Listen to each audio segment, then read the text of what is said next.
Hey TechKnowStuds! Anytime we have a plan, we're going to want to carry out some training and testing on that plan. Making sure that people that are going to carry out this plan know what it is that they need to be doing, and then also testing the plans to make sure that they're correct, and testing the people to make sure they know how to carry out these plans. Training and testing is an important part of preparing for our incidents. That is, we're going to want to test out our plans and make sure that they're accurate and that people know what to do with them.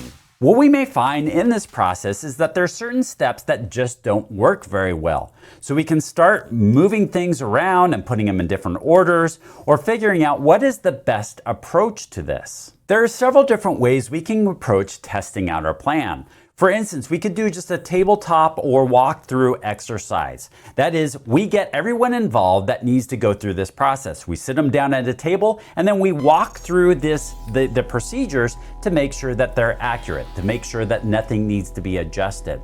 We may even set up some sort of simulation. Like, let's say it's data exfiltration. Somebody's stealing data. How are we going to approach our procedures here and walk through those procedures?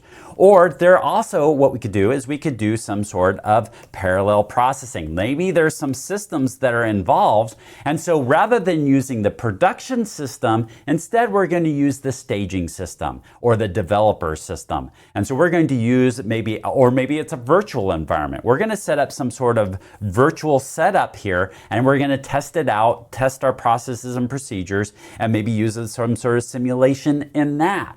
Or what we could do is we could do it with our live environment. So some of these have a little more to do with maybe if you're doing disaster recovery, but could also apply to incident response as well.